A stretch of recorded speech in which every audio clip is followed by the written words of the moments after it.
20 segundos. Bom painel para todo mundo e qualquer coisa estou no chat, gente.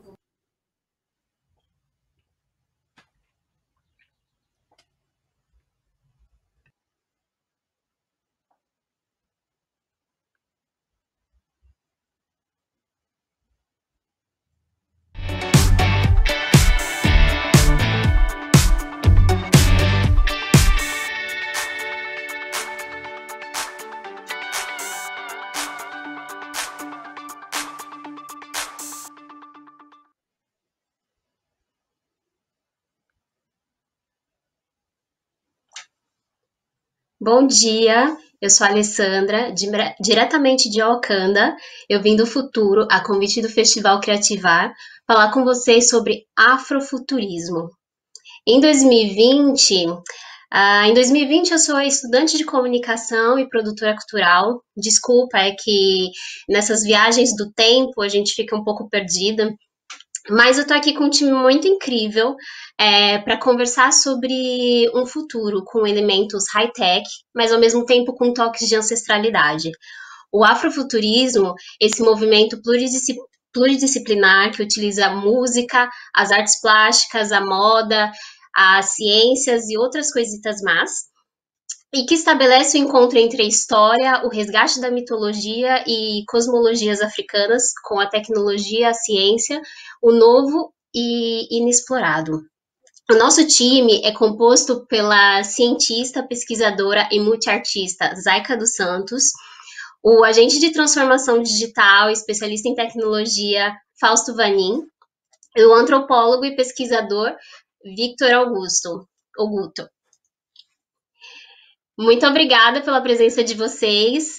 Eu gostaria que vocês começassem se apresentando, contando um pouco onde vocês estão aí nessa Via Láctea ou nessas galáxias, por onde vocês estão surfando, por onde vocês estão viajando, e o que vocês fazem e o que é afrofuturismo para vocês. A gente pode começar com a Zaika, depois o Guto e depois o Fausto.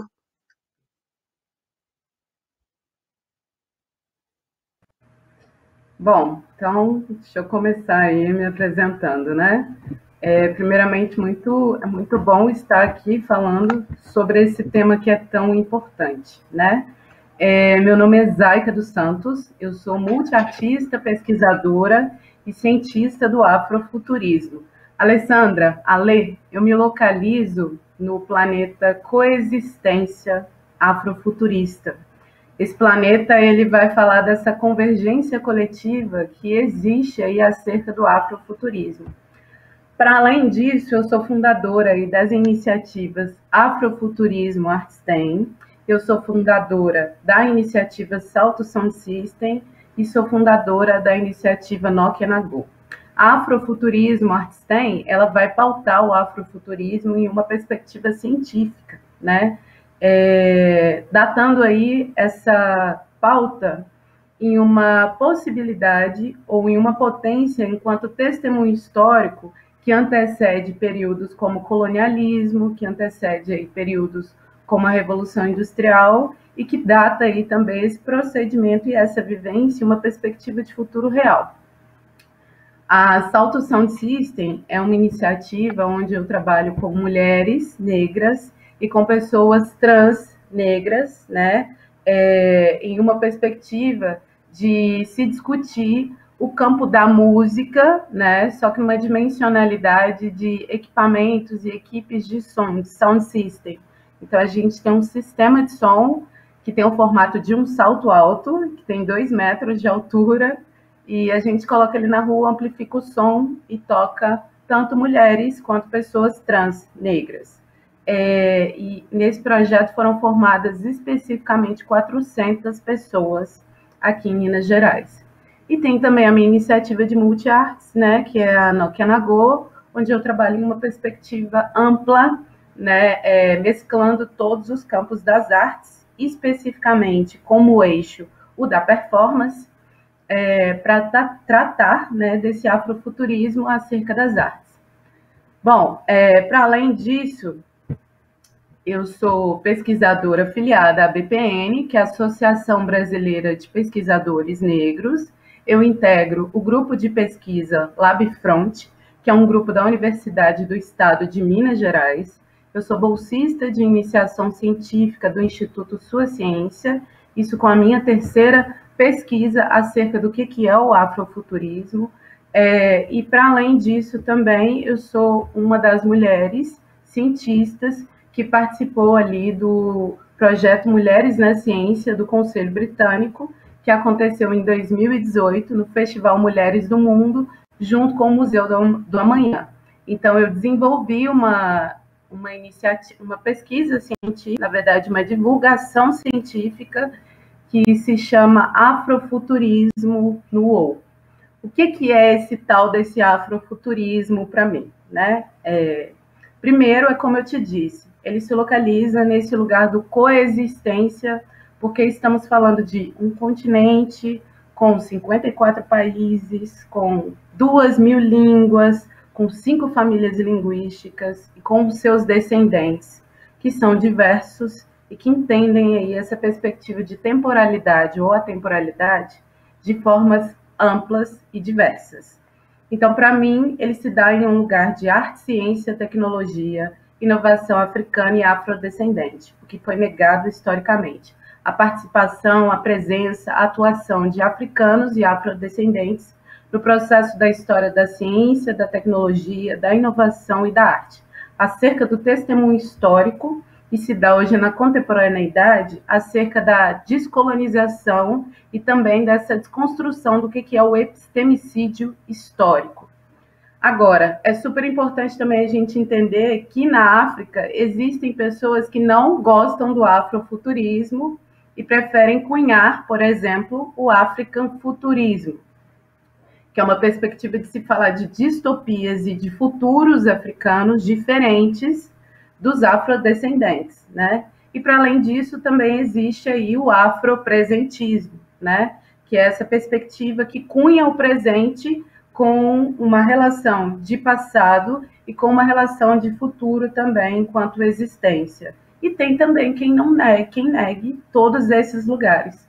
Então acredito que o afrofuturismo em si, ele consegue conviver no meio de todas essas pautas e discussões. Acho que é isso.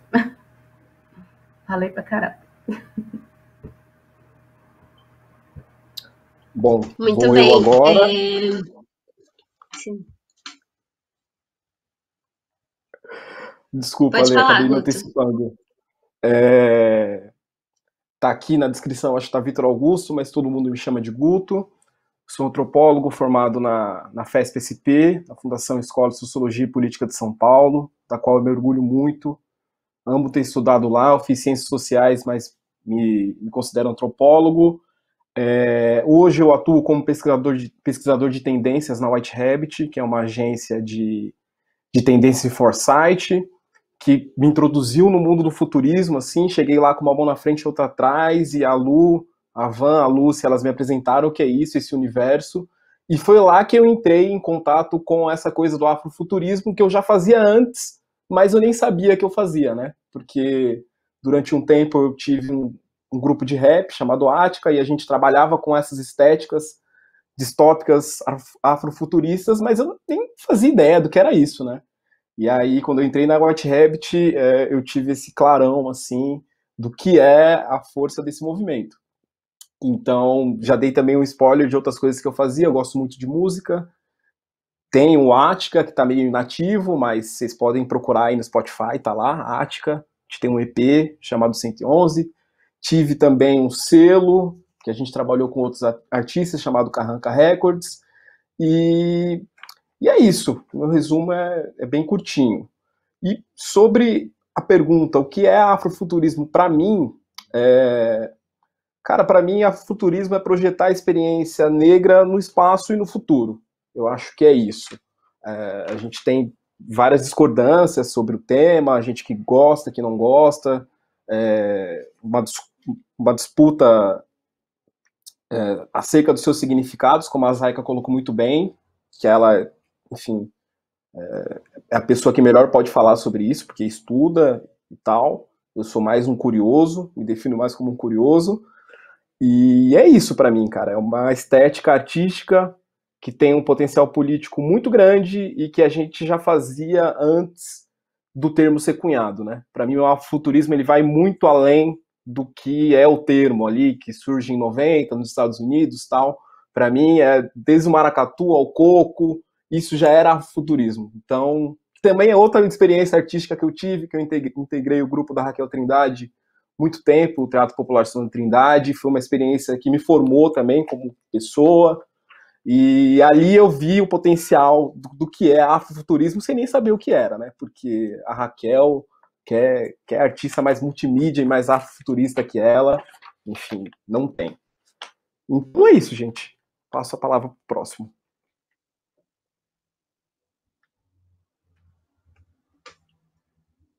Fausto?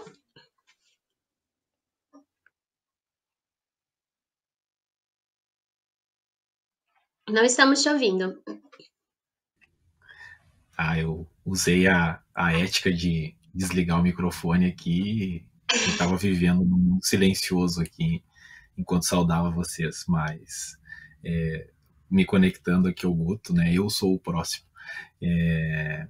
Uma saudação a todas que estão acompanhando aqui o nosso bate-papo. Eu sou o Fausto Vanin e me desafio a ser agente da transformação nos espaços onde eu atuo.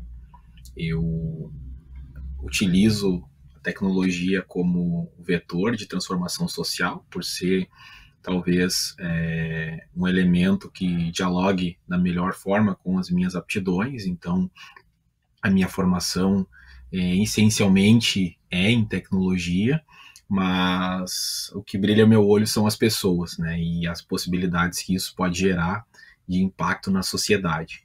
Em termos de atuação, eu tenho uma atuação bem constante aqui, bem forte no ecossistema de inovação. Então, trabalho muito com startups, né, com desenvolvimento de negócios, processos de inovação, e na busca desses conhecimentos eu tive acesso lá em 2015, 2016, conhecimentos do chamado futurismo, né, ou foresight estratégico, as técnicas do pensamento eurocêntrico em termos de projetar futuros, e isso me carregou para dentro dessa busca, né, de desenvolvimento de conhecimento e de autoconhecimento, né, de maneira complementar. E dessa forma, naturalmente, eu acabei chegando ao afrofuturismo como um caminho de encontro com as minhas raízes, de encontro com aquilo que me gera significado, para que não fosse mais necessário, em termos culturais, ter que traduzir aquilo, né, em que se percebia em termos de futurismo para aquilo que de fato dialoga com os valores que são importantes para mim. Eu tenho participação em algumas empresas, né, uma delas se chama POX, que é uma plataforma interativa para eventos e aulas, né? Então, muito utilizada para aproximar o público, né, dos facilitadores, enfim, de quem carrega a missão de compartilhar conhecimento. Faço parte também da 1%, que é uma empresa especializada em desenvolvimento de soluções com uma tecnologia bem recente chamada blockchain. Talvez quem esteja assistindo aqui o nosso papo ainda nem tenha ouvido falar, mas blockchain tem alguma relação com o tema Bitcoin, criptomoedas, de certa forma, mas usando esses conhecimentos para outras finalidades. E eu estou acabando de constituir a Codo, que é em primeira mão aqui para vocês, né? A Codo é um escritório de prototipação de negócios digitais, né, com um time de desenvolvedores de software e pessoas de experiência do usuário e tal, um time 100% formado por pessoas pretas e periféricas. Então, dialogando com a forma como eu enxergo o afrofuturismo, né? Porque para mim o afrofuturismo, de certa forma, ele é um manifesto pela existência do povo preto do futuro.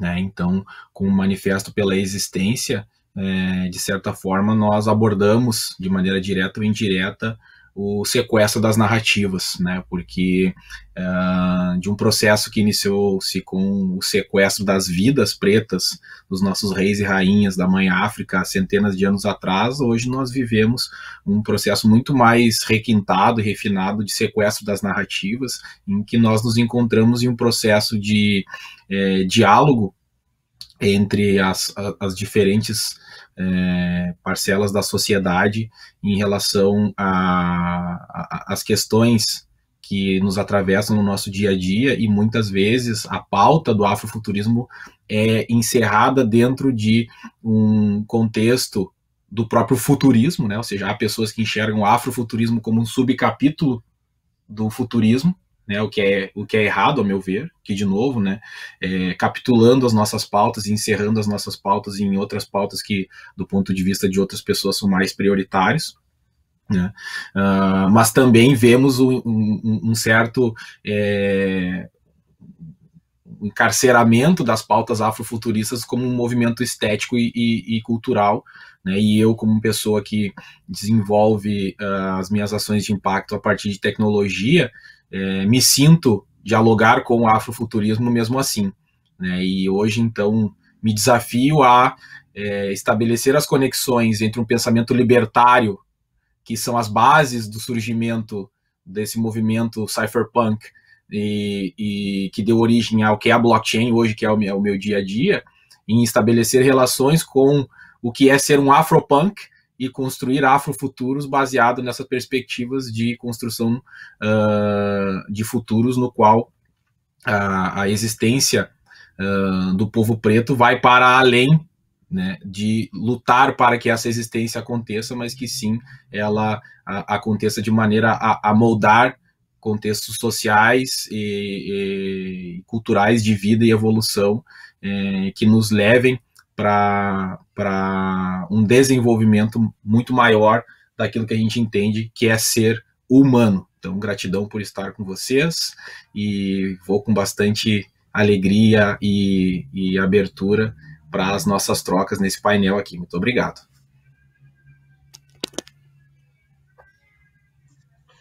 Muito obrigada, incrível. Então, quando vocês falaram muito da afrofuturismo dentro da ciência e da tecnologia, e quando a gente fala de afrofuturismo, a gente fala muito de ancestralidade e das tecnologias ancestrais.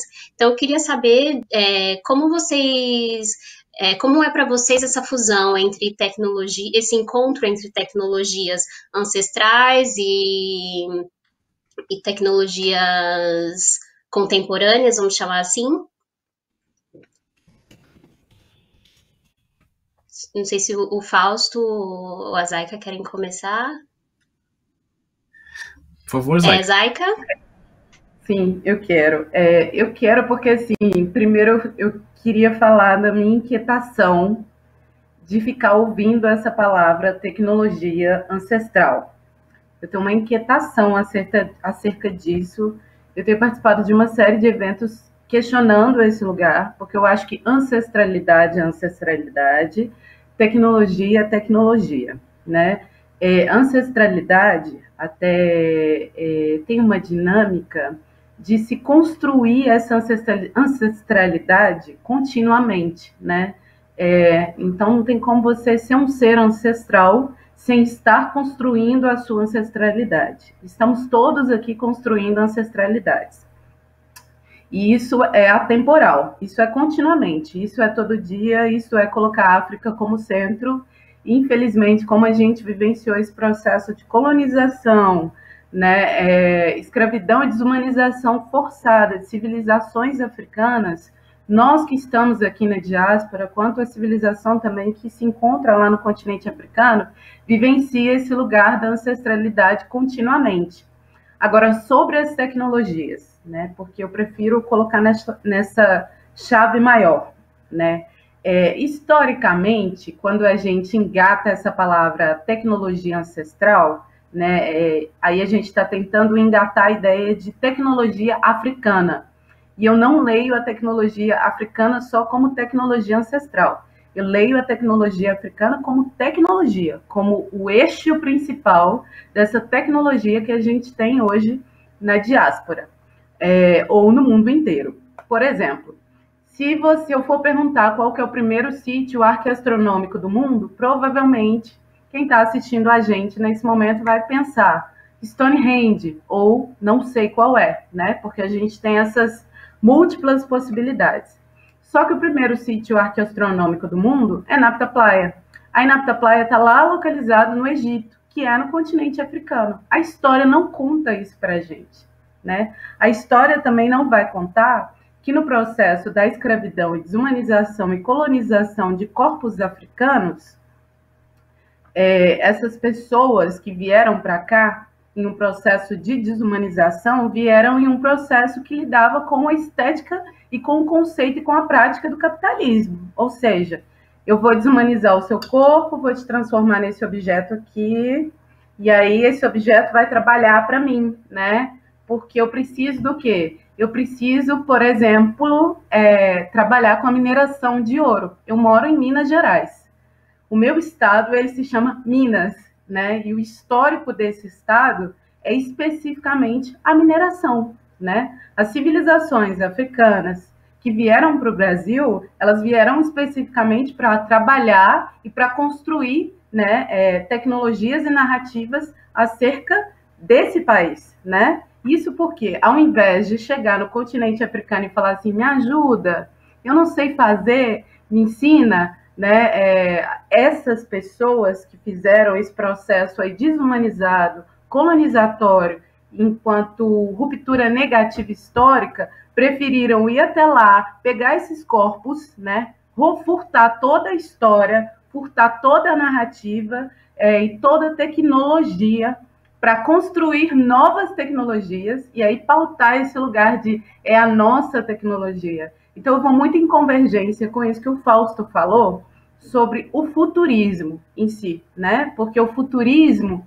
ele tenta criar uma ruptura e dizer que o afrofuturismo é um pedacinho ali dentro, mas pensando no conceito de futurismo e na vanguarda futurista, aí chegando em um lugar da arte, né? A vanguarda futurista, ela é uma vanguarda que é pautada por Marinetti, né? Ela é uma vanguarda que é pautada em uma perspectiva fascista. Ela é uma vanguarda que ela não é pautada em uma perspectiva de ancestralidade, né? O conceito de futurismo, ele nega o passado. E o afrofuturismo, a historicidade africana, não nega o passado. Não nega tanto que, por exemplo, tem esse livro aqui, né? Que é um livro do Museu Afro Brasil. A capa dele é Arte, Adorno, não sei se dá para ver, deixa eu chegar para cá. Arte, Adorno, Designer, Tecnologia no Tempo da Escravidão. Então, esse livro, especificamente, ele vai falar de todo o conhecimento tecnológico que foi construído por africanos e por afrodescendentes, né, dentro do processo de escravidão, dentro do processo escravagista aqui no Brasil.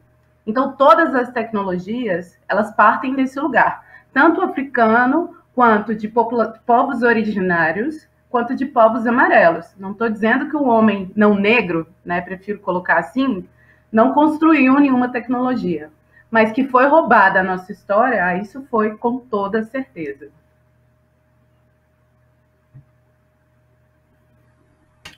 E eu gostaria de complementar a fala da Zaika aqui sobre tecnologia, que eu acho extremamente uma abertura de visão muito legal, né, olhar para a tecnologia, né, como elemento e talvez nos perguntar se precisamos acrescentar, né, o ancestral a essa fala para posicionar o que é tecnologia ou avaliarmos um outro caminho de entender que se a realidade daquilo em que nós entendemos ser o devido caminho é estabelecer essa conexão com o que se produz em Mãe África, para além daquilo que como comentei antes, se relaciona com esse sequestro das narrativas, talvez só falar tecnologia já é suficiente.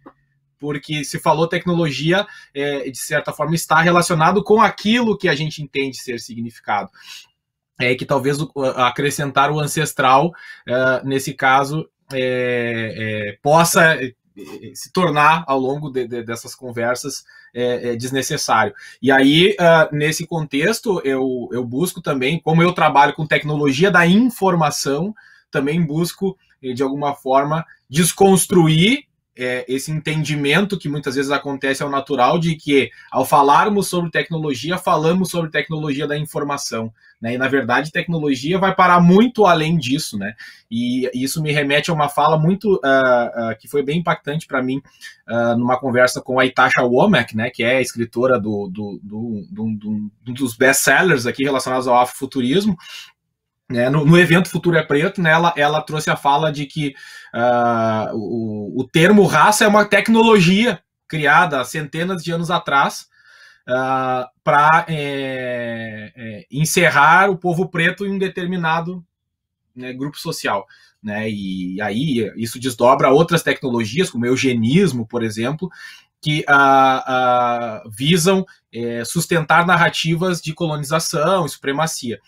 Então, ou seja, tecnologia tem essa amplitude, né? E também tem os seus impactos em termos de construção, que nem todos os impactos, por mais que o propósito das tecnologias seja sempre positivo de quem as cria, os impactos, os desdobramentos do uso dessas tecnologias é que vão também ditar.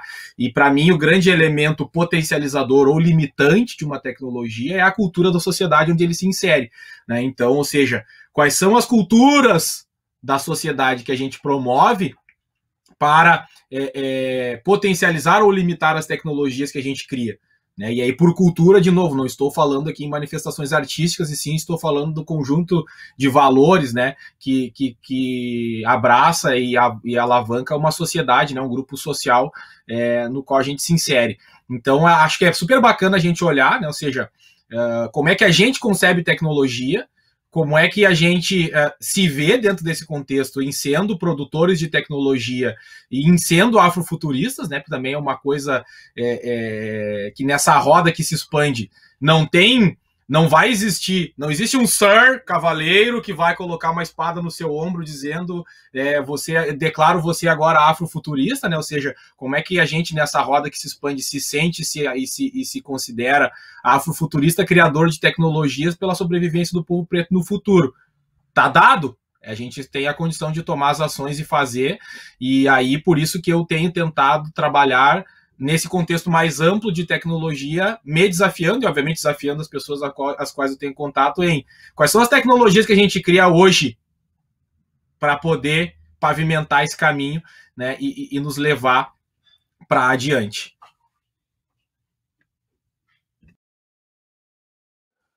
Muito bom. Não posso dar meus 2 centavos? Sim. Essa coisa de tecnologia ancestral, ela me leva a uma coisa meio History Channel, sabe? Tipo Egito, aquele negócio foram os aliens que construíram, né? Eu acho que tem uma carga de etnocentrismo muito grande nesse termo, né?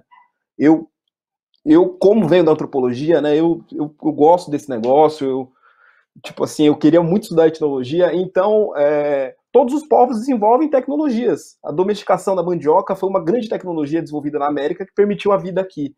Então, eu acho que esse termo realmente, eu gostei da fala da Asa. Da Asa não, olha, tava pensando na Asa aqui. Da Zaica, gostei demais, porque... E tem uma outra coisa que o Fausto colocou que é muito importante, que é para que você desenvolve essa tecnologia, né? Não é essa coisa do sabe, de você cair na armadilha técnica, porque é legal. Não. Qual que é a intenção, qual que é o propósito da tecnologia que você está desenvolvendo? Isso é algo que eu me pergunto muito enquanto pesquisador de tendências e tal.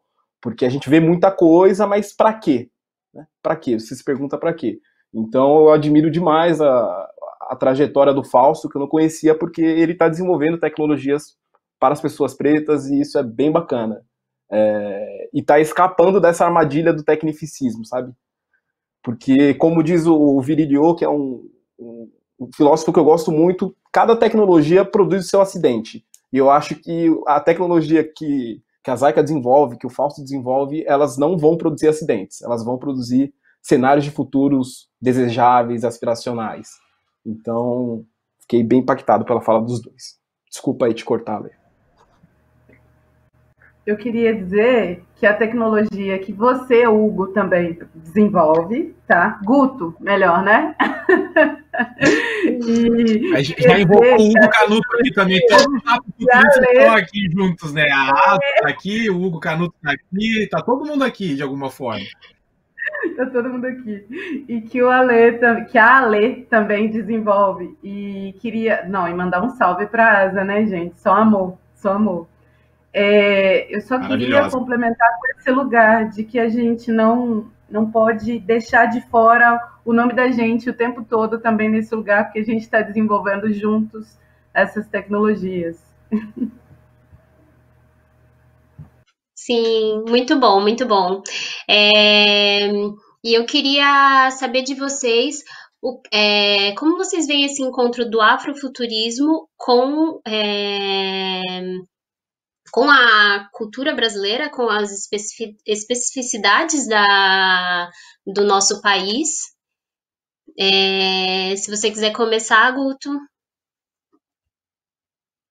Olha, tá aí um assunto que eu gosto, porque a gente até tava batendo um papo antes de entrar, né? Eu acho que no Brasil a gente é afrofuturista muito antes de pensarem o termo, né?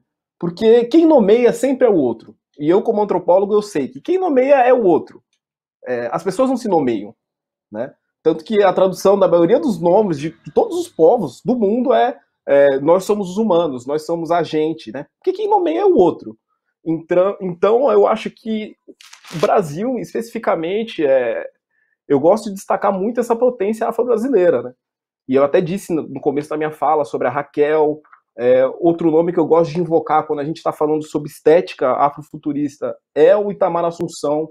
Acho o Itamar Assunção um artista incrível, que às vezes as pessoas não citam quando estão falando sobre afrofuturismo, sobre arte negra brasileira.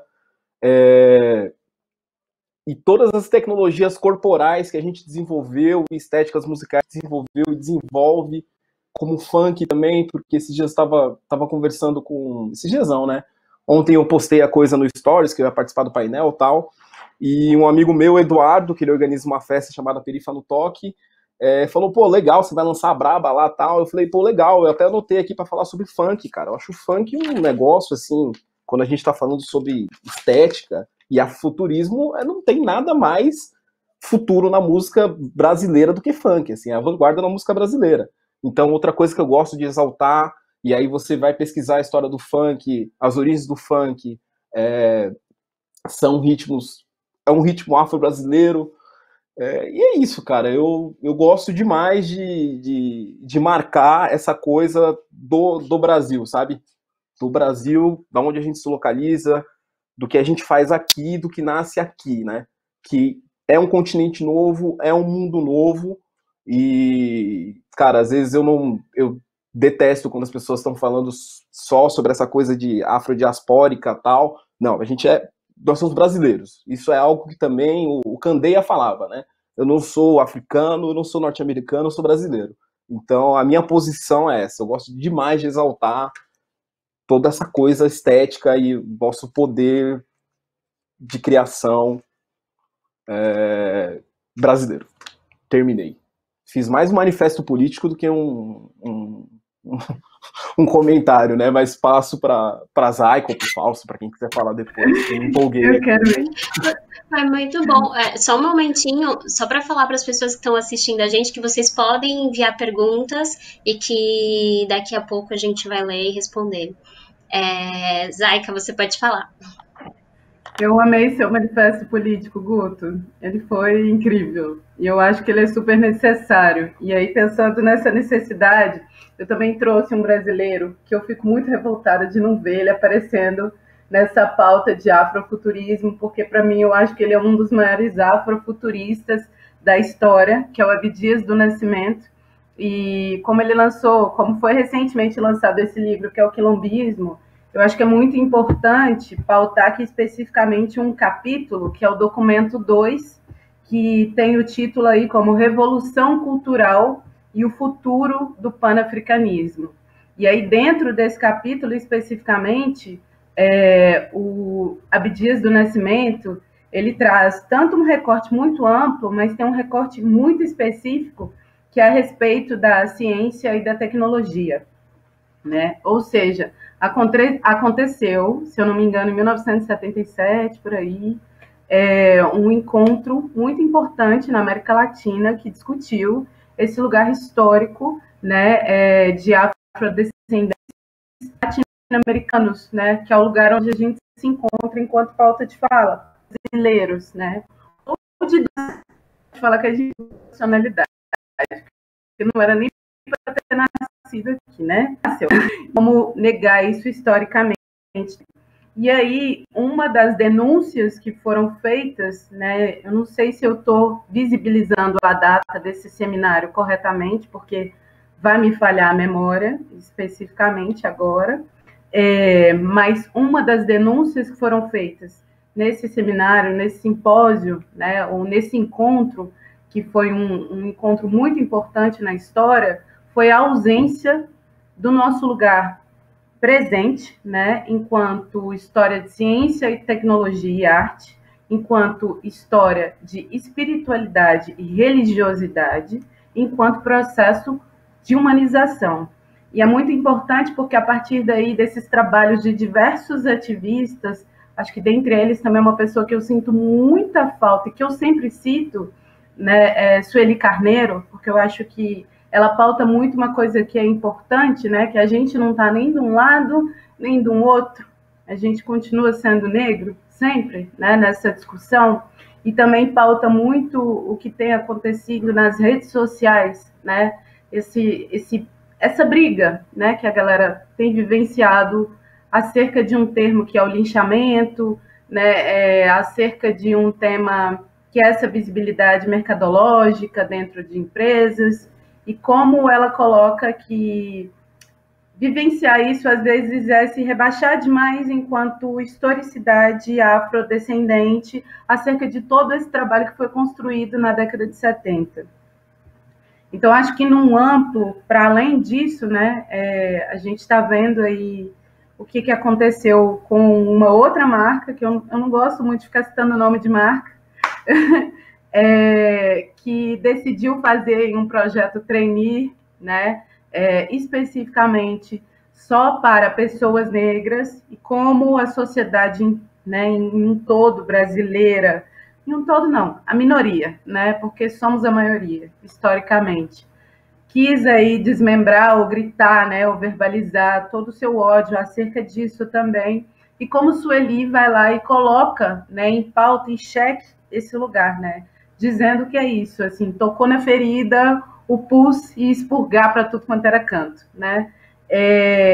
Eu acho que tem muitos afrodescendentes, ou tem muitas pessoas negras brasileiras, né, porque eu fico nessa divisa, qual o termo que eu uso, né, e aí eu fiquei muito nessa divisa a partir desse seu manifesto também, Guto, porque tem muita gente que fala, eu prefiro que me chamem de afrodescendentes, eu prefiro que me chamem de negro, eu prefiro que me chamem de pardo, ainda tem gente que se lê nesse lugar, né?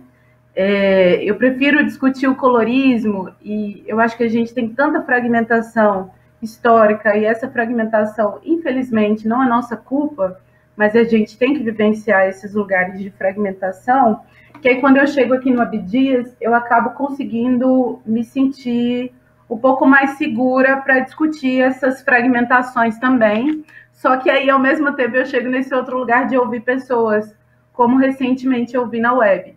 Eu nego o panafricanismo porque eu prefiro entender que Marcus Garvey também não está nesse lugar.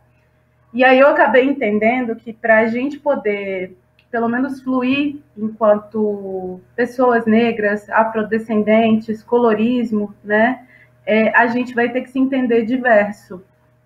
A gente vai ter que confluir com ideias e a gente vai entender que a gente não vai concordar sempre, a gente vai ter que entender que não é ruim não concordar sempre, porque como disse o Fausto, tecnologicamente nos foi vendida essa ideia de um formato hegemônico, né? um formato único, e não somos, né?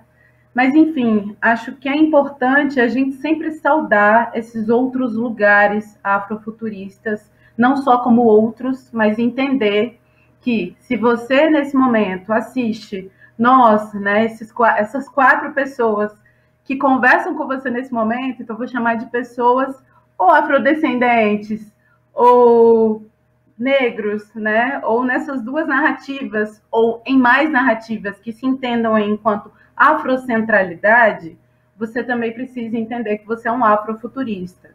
Você está construindo o futuro, você é agente do futuro. É isso.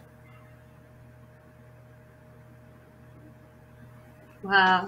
Você quer falar também, Fausto? Eu quero, mas vou tentar ser breve, assim. Eu vejo 2 pontos aqui, né? O primeiro deles, né? O Brasil que eu quero morar é o Brasil do Guto, né? Esse Brasil que o Guto descreveu aqui é o Brasil que eu quero morar. Porque o movimento aqui como preto gaúcho, eu percebo, assim, não só o estado do Rio Grande do Sul, como o Brasil, não sendo um país, mas sim uma ideia. Né? Ou seja, um conceito de uma territorialidade, um conceito de uma hegemonia, de uma democracia racial, um conceito de uma visão de consenso, digamos assim, de senso de pertencimento que eu não enxergo. Né? Então eu tenho um pouco de dificuldade de criar Fausto, criar essa relação com o Brasil. Né? O Brasil, para mim, ele é um conjunto de fronteiras que tem um monte de gente dentro. Então, e eu olho para o panafricanismo com interesse, porque para mim o que eu chamo o continente virtual africano, para mim ele perpassa essa territorialidade, né? E aí eu acompanho e estudo os movimentos, né, de libertários, né, que visam construir conjuntos sociais orientados a se acolherem por questões sustentado em cultura e valores e não sustentado em territorialidade.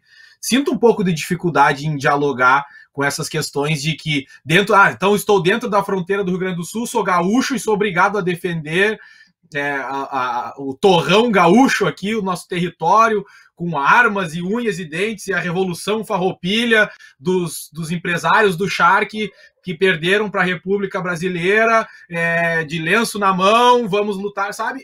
Eu sinto dificuldade de me relacionar com isso, sabe?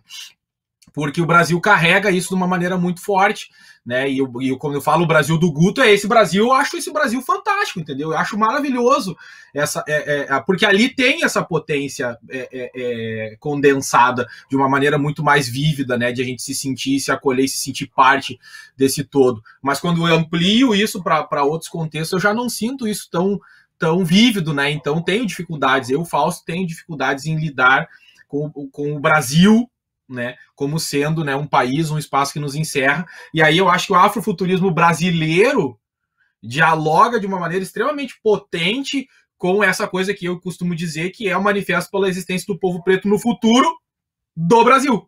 Ou seja, né, se a gente quer que o Brasil, né, que esse Brasil do Guto, né, ou que esse Brasil que é essa ideia que eu costumo dizer, o Brasil é uma ideia, mas que é uma ideia, muitas vezes é uma ideia que não me contempla. Como é que eu crio um manifesto pela existência do povo preto dentro dessa ideia também? Daí que isso que vem a ser, num futuro próximo, consiga criar significado, ou mais significados para essa ideia, para além do diálogo. Porque o fato, e eu vou provocar talvez o avanço da nossa pauta aqui, né? Dar nome às coisas não significa dar existência às coisas. né? Então, eu observo o nosso diálogo sobre ser afrofuturista, ser negro, ser preto. As pessoas me perguntam, né? Mas você é certo falar negro, falar preto? Eu digo, olha, se a pessoa tem nome, você pode chamar a pessoa pelo nome dela. Então, você não precisaria entrar nesse dilema se você entender que há uma pessoa do outro lado que você quer se relacionar. Então, e é natural discutirmos, né? O panafricanismo ou não, o Marcus Garvey ou não, e tentarmos dar nome às coisas, porque o nosso processo de captura das coisas, né, e nos sentirmos num estado de controle passa por dar nome às coisas, né? Então, essa discussão da criação, quem criou o afrofuturismo? Como se o afrofuturismo fosse um local, né, que chegam, bem-vindos ao afrofuturismo, né, e aqui está, então, essa pessoa deu nome e a partir desse momento o afrofuturismo passou a existir. E não necessariamente é isso. Independente do nome que ele tinha ou não tinha, ele já existia, né? E isso é uma coisa extremamente interessante também, porque a gente aí se relaciona com o desafio de, mesmo sem podermos ou termos que dar nomes que definem as coisas, definem que criam limites às coisas, como é que eu posso viver e realizar ações para algo que eu ainda não quero ou não preciso dar nome e encerrar essas coisas. Então, gostaria de, né, convidar nós também a discutirmos justamente essa questão do qual é a origem, né, qual é a árvore geradora desse chamado afrofuturismo.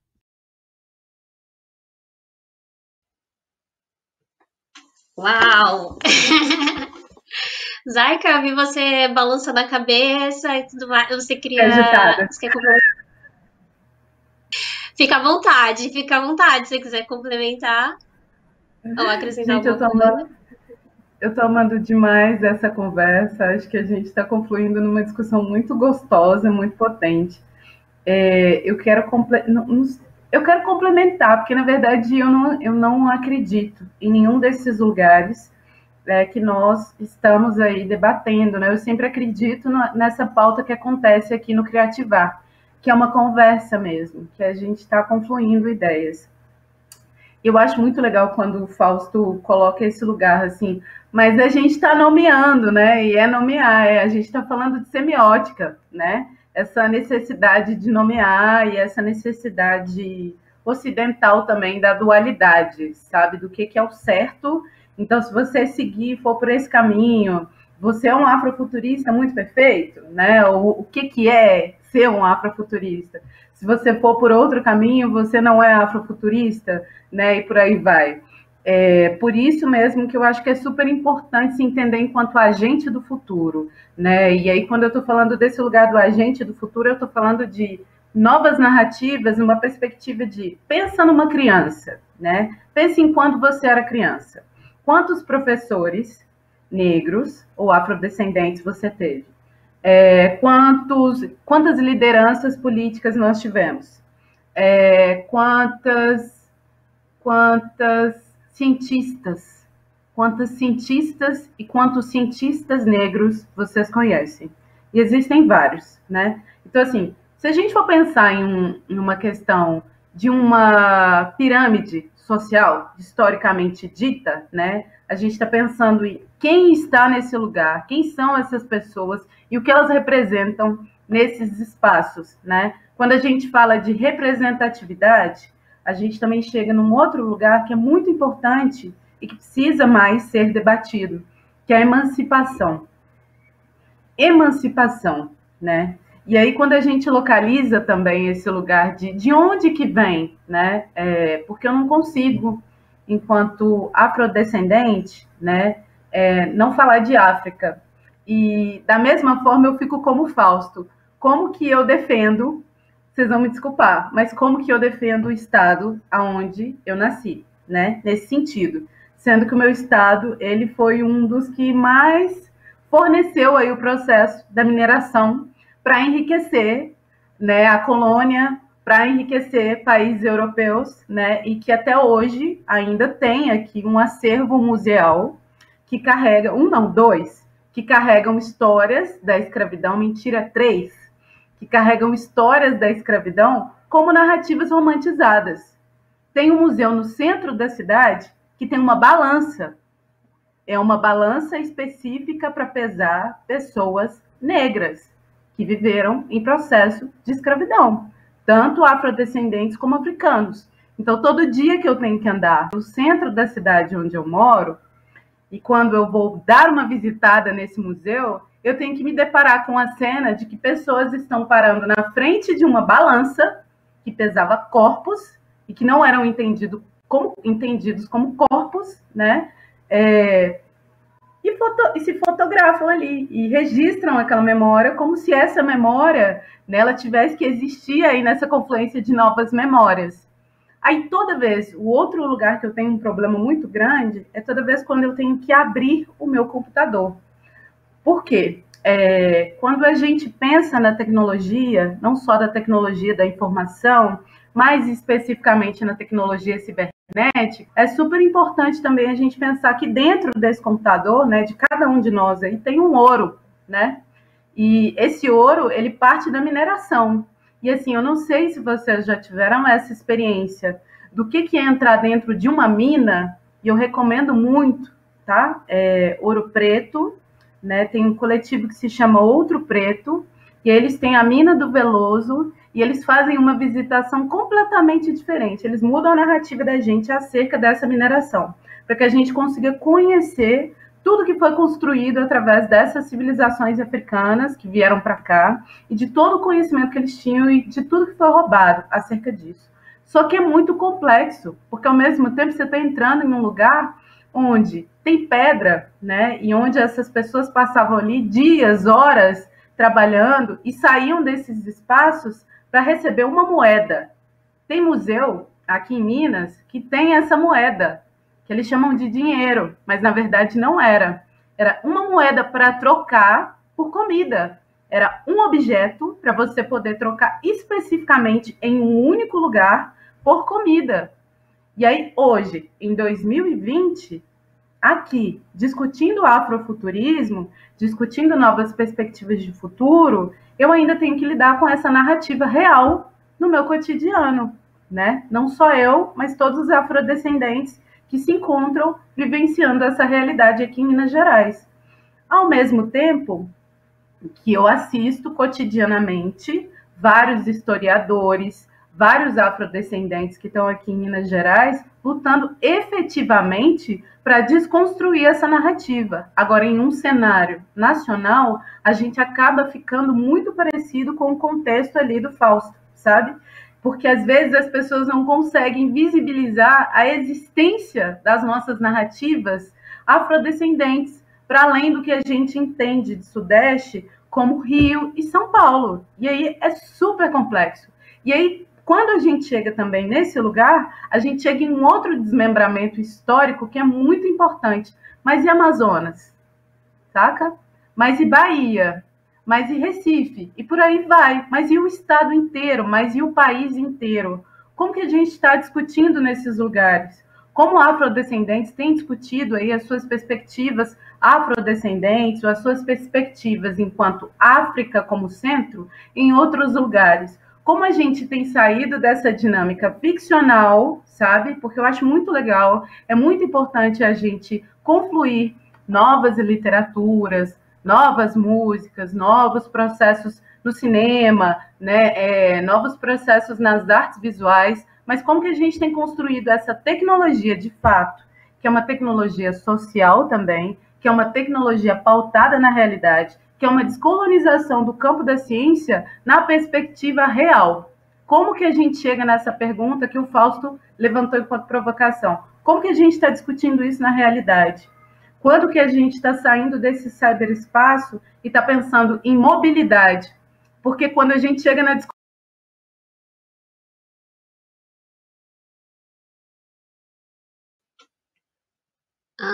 Falhou?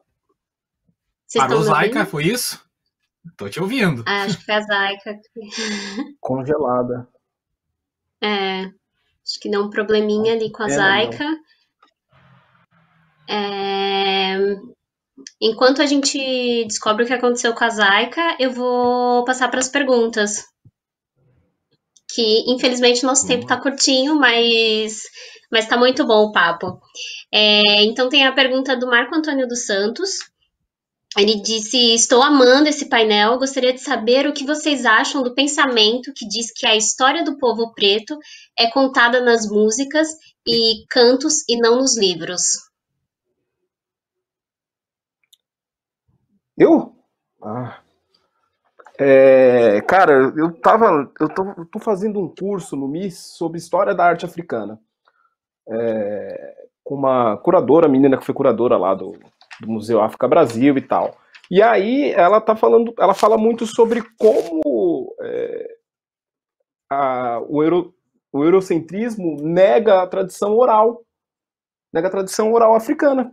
Como ele nega, né? Como não existe, né? Para eles não existe registro se não for registro escrito. Então, isso toda a história da arte, eu acho que a Zaika, se ela voltar, ela pode até falar melhor, que cara, na África você conta uma história de várias maneiras. Pode ser por uma escultura, pode ser por tradição oral, e aí aqui no Brasil você tem a figura dos griots, dos pretos velhos. Então eu super acredito que realmente nos foi negado esse direito de registrar nossa história em livros aqui no Brasil, e que se você olhar para todas as tradições, nossas danças e outras expressões culturais, você pode resgatar a história de vários povos e daquelas populações ali, né? E aí eu tô falando de coco, de jongo, de maracatu, de lundum. Cara, você vai resgatar assim, coisas muito específicas, né? E aí o Marco Antônio mandou muito bem, assim, eu acho que a gente tem que olhar e valorizar muito mais essas expressões, porque elas contam histórias, né?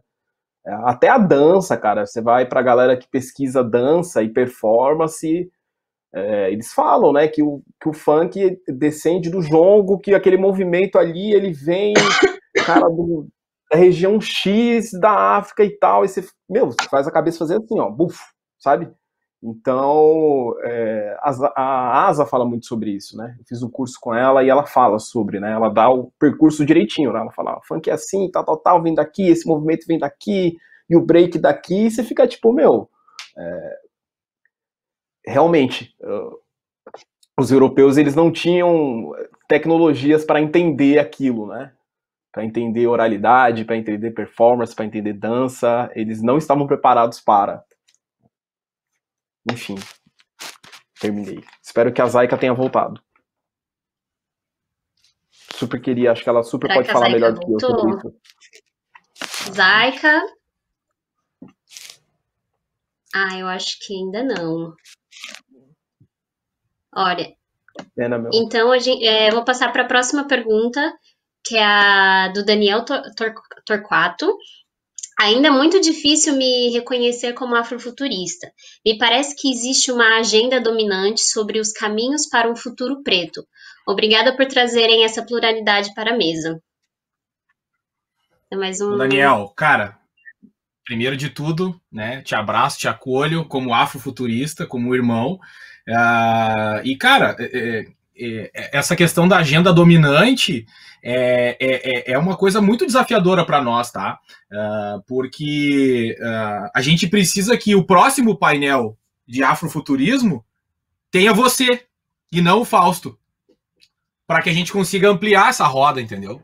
Para mim, o rolê é esse, sabe? A gente poder batalhar a agenda dominante por conta da maneira como a gente trata os eventos e os conteúdos. Então, eu, por exemplo, gostaria muito de me conectar contigo, Daniel, para que a gente possa expandir essa roda de acolhimento, né? E eu, por exemplo, que estou conduzindo aqui junto com o time do Futuro é Preto um mapeamento do cenário afrofuturista brasileiro, eu quero te ver lá dentro. Então, eu acho que isso faz com que esse sentimento de uma agenda dominante vá mudando, porque tem muita gente fazendo afrofuturismo no Brasil, muito mais focado na construção das suas obras, né, e do seu trabalho, do que necessariamente se posicionar como uma referência afrofuturista brasileira. Então, é importante que os espaços contemplem você, contemplem outras pessoas, e a gente consiga, como eu disse, ampliar essa roda e sentir, perceber mais pessoas se chegando e contribuindo, dando o seu toque para que seja um espaço efetivamente nosso, né, e não espaço colonizado, em termos, de novo, né, como falei, de sequestro de narrativas. Então, cara, vem que a gente tá louco para estar contigo.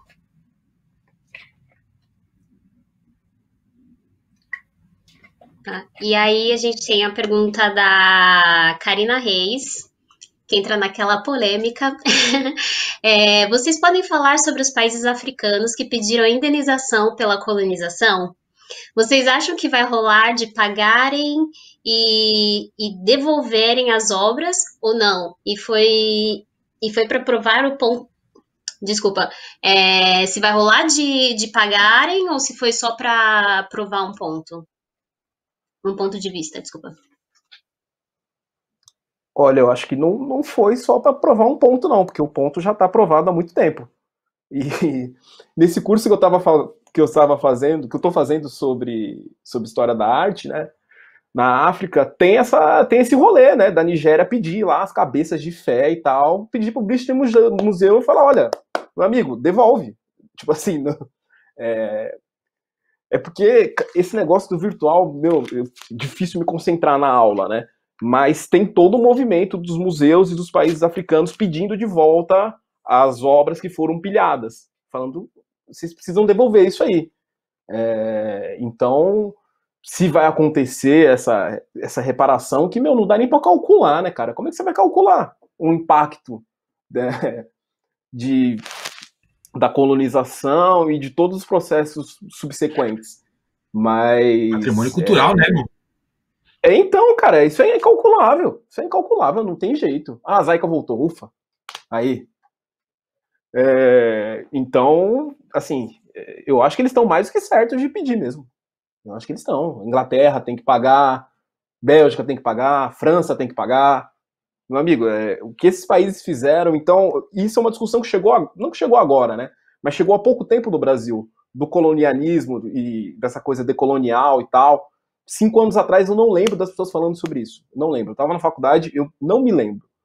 E aí vem Fanon, vem toda essa discussão que pra gente tá meio longe no tempo histórico, né? Tá ali 1800 e tal, tá longe, né, pra gente, né? Mas, porra, o que sente um argelino, o que sente um congolês, cara, eu não sei, assim, a raiva, cara, eu não sei, deve ser um negócio muito revoltante, assim, porque foi uma geração, foi ali, né? Foi tipo 1950, 1970. Então, acho que a Zaica vai poder falar melhor também, porque ela tem um repertório bem maior sobre essa coisa de colonização e tudo mais. Mas eu acho que os países estão mais do que certos. Tem que pedir mesmo. Tem que ir na ONU, no Tribunal Penal de Haia, tem que fazer um barulho enorme, porque foi um processo muito agressivo, muito... a coisa da necropolítica e dessas armas, dessas máquinas de destruição atuando por séculos, né? Então, acho que tem que pedir mesmo. Pensando aqui, por mim, eu acho que a gente reunia todo mundo, sabe? O negócio é assim, é reunir todo mundo aqui, juntar com os outros também, fazer uma máquina do tempo, sacou? Chegar lá atrás, não deixar rolar a bendita da colonização, não deixar rolar a bendita da escravidão, sabe? E é isso, assim, historicamente.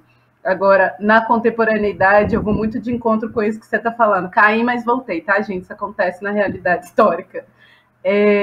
Eu vou muito de encontro, Guto, com essa ideia de que tem que devolver tudo, principalmente a nossa consciência cognitiva. E aí eu vou de encontro com 2 pautas, porque tem muita gente que fala de decolonização, que é uma pauta que é mais América Latina, e tem gente que fala da descolonização, que coloca um Szinho. E eu vou muito mais de encontro com a descolonização. Eu também gosto de conversar sobre decolonialidade, mas eu vou muito de encontro com a descolonização. Agora, uma coisa que tem me preocupado bastante foi acerca aí das manifestações que surgiram, né, depois da morte de George Floyd.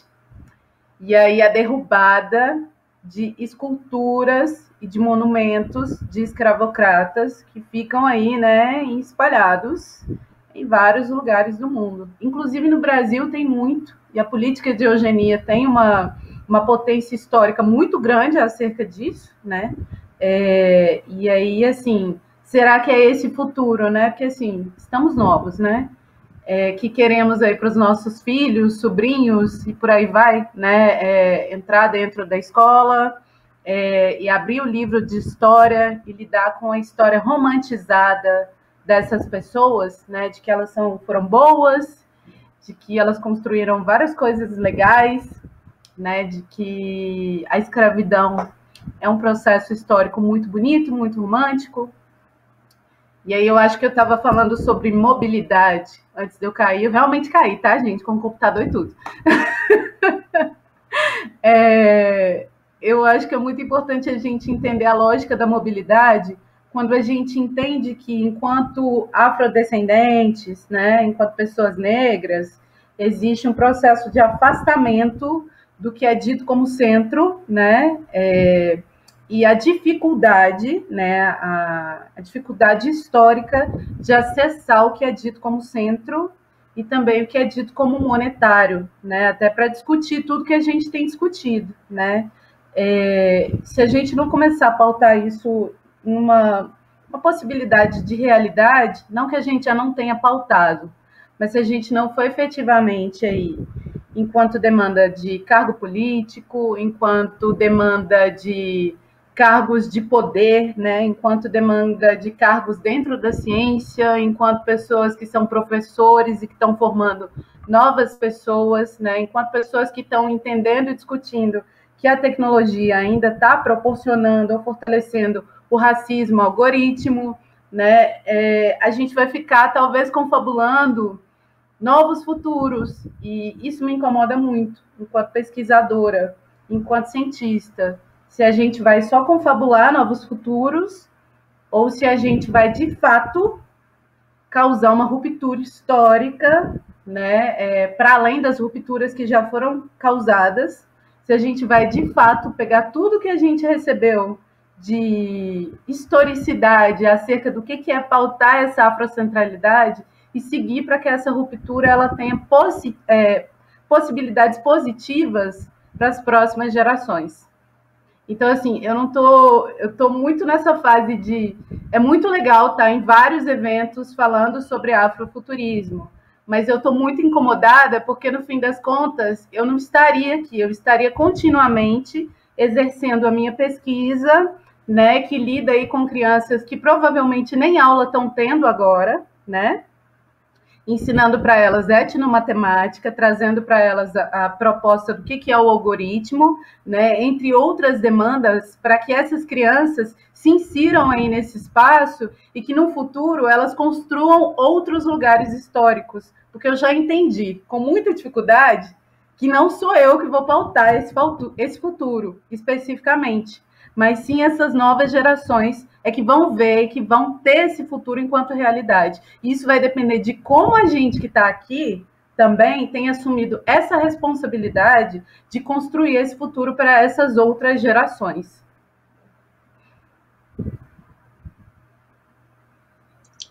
Isso aí. Eu tenho um amigo, o William, ele mandou aqui no privado uma pergunta para cada um. O William, ele é francês, ele nasceu aqui em Lyon e ele é filho de... Os pais dele são martiniquês, então ele se vê muito dentro desse conflito de ter essa herança caribenha, mas que nasceu na França, na França metropolitana, enfim, todas essas questões, e também ele tem uma proximidade muito grande com o Brasil, ele faz capoeira, ele participa do grupo Senzala, e aí para Zaika ele perguntou... só para comentar, ele tá muito feliz porque ele tá conseguindo acompanhar a live. Ele tá conseguindo entender a gente falando em português enfim. Ele viu na sua descrição que você Você critica muito a, a academia, porque ela tem uma forma muito ocidental de se fazer, de ver as coisas, e ele quer saber como você faz para promover o teu trabalho a partir desse contraste, dessa observação de que a academia é feita por ocidentais e para ocidentais. Como que você faz para divulgar os seus projetos e como ao mesmo tempo você confronta a academia, e se você teve algum problema nesse meio tempo. Bom, eu tive diversos problemas. Eu acho que a gente já começa por aí, né? Como qualquer pessoa negra, afrodescendente que está dentro da universidade, eu tive uma série de problemas.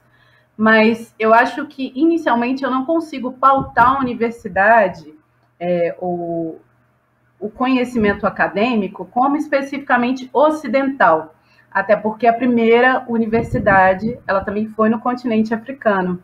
E aí, quando eu cheguei nesse raciocínio, é que eu falei assim, opa, peraí, eu preciso descolonizar a ideia do conhecimento também, né? Eu preciso descolonizar o que a gente entende como ciência, né? Porque o que foi vendido para a gente é uma ideia de ciência que traz um lugar muito universalista, abstrato.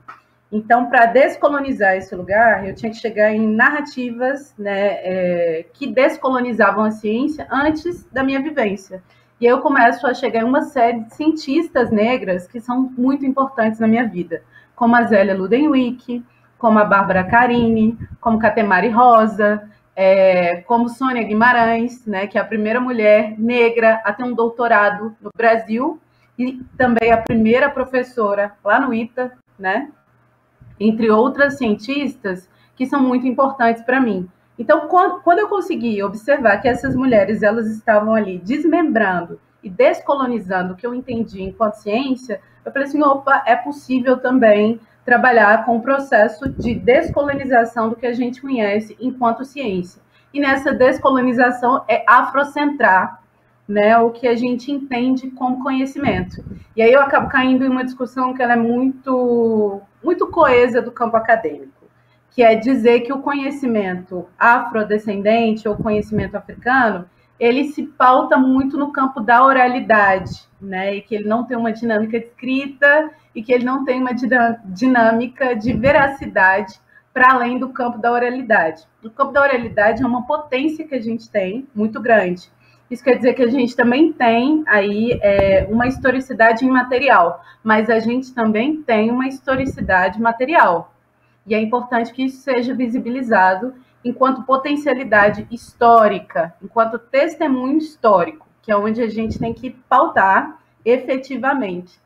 E aí eu fui cair nessa convergência de, academicamente, falar de um lugar temporal que está muito ligado à Cruz Bakonga, né? A civilização Bakonga, que não entende aí o tempo como esse tempo ocidental, né? Que entende o tempo no anti-horário. E eu acho que é importante que a gente consiga aí, por exemplo, em narrativas acadêmicas, causar o tensionamento, causar a ruptura. Porque eu entendi que academicamente, enquanto narrativa ocidental, porque estou no Ocidente, né, não tem como, era causar ruptura e trabalhar com o campo de descolonização aí da ciência. Então, acho que é bem por esses lugares. Obrigada. Tem mais uma pergunta para o Guto e uma para o Fausto, mas eu acho que a gente não tem mais tempo, infelizmente. Mas rapidinho, a pergunta para o Guto seria como está o cenário do afrofuturismo além do Brasil? Como está esse cenário no mundo? E para o Fausto,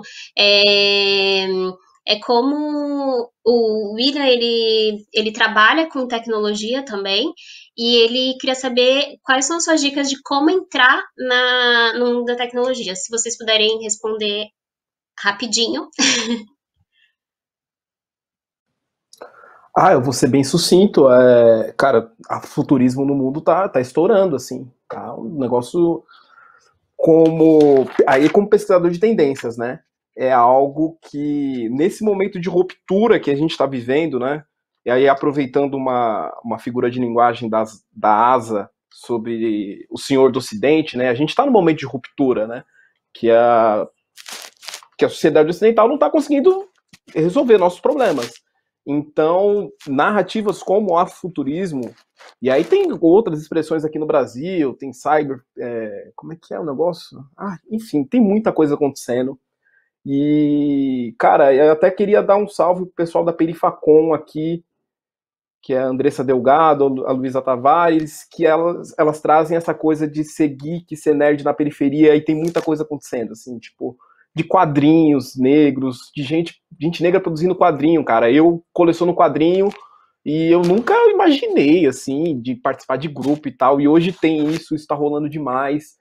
Então, aí é o Guto falando como pesquisador de tendências. É um negócio que não é um sinal emergente, é algo que já está no mainstream e tende a se fortalecer ainda mais porque a narrativa única do Ocidente se fraturou. A gente está no momento de pluridiversidade, multiplicidade, as pessoas estão procurando cada vez mais conhecer outras narrativas e outras histórias. E, por exemplo, acontecer um painel desse num festival já é um sinal, sabe? Porque eu olhando, lembrando do meu trabalho mesmo, tal, não tinha um painel sobre afrofuturismo no South by Southwest. Não tinha. E, cara, agora aqui no Criativar nós estamos falando sobre isso. Então, eu acho que eu até me estendi demais, desculpa, viu, gente? Eu falo muito, foi mal. Desculpa aí se estourou o tempo. E aí eu quero passar pro Fausto, que... Pô, Fausto é incrível, viu, bicho? Gostei demais de conhecer o Fausto. Pô, gente, eu tô em êxtase aqui também nessa troca com vocês, tá fantástico. E para William, querido, te abraço aqui, te acolho. Estamos juntos aqui na tecnologia. E a dica que eu trago para quem quer dar os primeiros passos, né, especialmente para pessoas pretas e periféricas, busque um coletivo. Busquem grupos de pessoas que estão promovendo o tema, porque existem vários, né? Aqui no Brasil existem vários movimentos voltados a pessoas pretas, voltados a pessoas periféricas para a tecnologia. Né? Então tem bastante oportunidade, né? Tem bastante oportunidade de mercado e tem bastante coletivos acolhendo pessoas que querem dar os primeiros passos em tecnologia. Então vamos nos conectar aqui nas redes, né? E eu estou disposto aqui, obviamente, a ajudar quem quer descobrir esse mundo da tecnologia, para além da tecnologia da informação também, mas para quem quer dar os primeiros passos na TI. Então vamos estender esse passo para as redes e vamos desafiar esse tempo para dizer que o tempo não acabou, né? Porque esse tempo está na nossa mão, né? Acabou o horário da agenda do Criativar, mas o tempo está na nossa mão e a gente tem a capacidade de expandir e voltar no tempo e avançar de novo para fazer acontecer essa transformação que a gente está buscando. Então, gratidão aí a todos. Estou extremamente contagiado aqui positivamente por tudo que eu escutei e que bom que essa roda do afrofuturismo brasileiro vai se expandindo cada vez mais.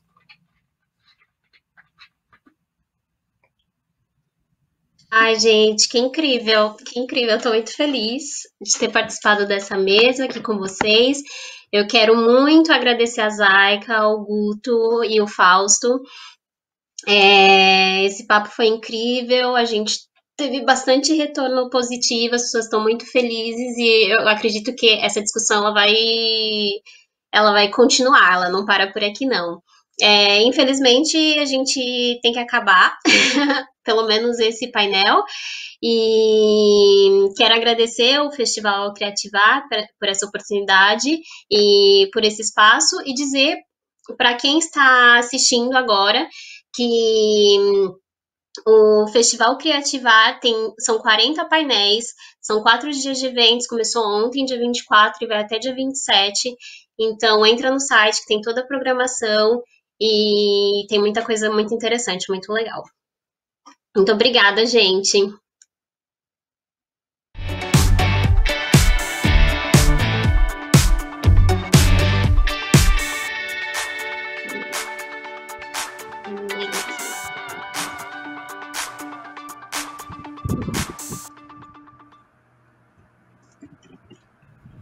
Gratidão, gente. Obrigado aí, Alê.